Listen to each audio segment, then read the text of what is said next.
there's a larger context to a discussion about the vulnerabilities of men, and that is the power that accrues to men. Again, this is a long and familiar argument to you, that men bring to the situation by virtue of growing up boys in our culture. So it's not something necessarily that men seek or that men willingly pursue, and some do, of course, and some don't, but it benefits all men differently in different ways in different circumstances. Losing control in the sense of more aggression, that's one of the things that we do find often in disasters. In addition to family violence, there's also male-on-male violence that tends to increase, so just more fighting, more fussing, more hitting, more yelling, and more getting in trouble, more encounters then between men and generally male-dominated police officers, and women pushing back, women in your face, not standing up. Again, maybe raising issues that have been there forever, or maybe raising issues that are new, or maybe telling him, as we found out in Miami, that when we got a little bit of money after the hurricane and a woman had enough money to get a bus ticket to get out of town and leave a violent relationship, she was gone in a flash, right?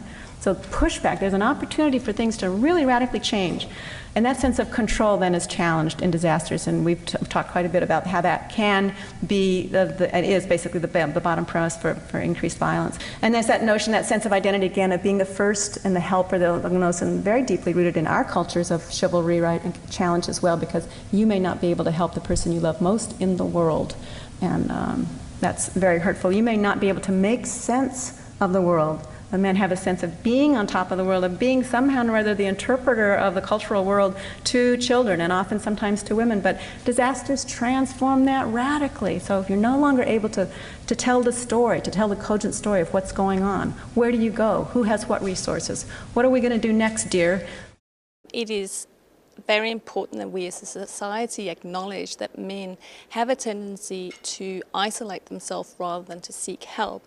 And there are some very clear findings from the Black Saturday fires where it was seen that women would get together, whether it was a knitting group or a cooking group, they would get together, they would talk and laugh and cry together, and they would simply have a voice amongst themselves to try and come to terms with the devastation that they were experiencing all around them. Men more often got really busy in the sheds or out in the fields, digging holes, repairing the fences on their own. They were not given the opportunity or not seeking the opportunity to express how deeply hurt they felt, either because they had experienced direct losses or because they had witnessed terrible things. And invariably, because of how our society perceives men as the carers and the protectors, often they felt guilty, even though they were by no means to blame more than anyone else in their society for what happened.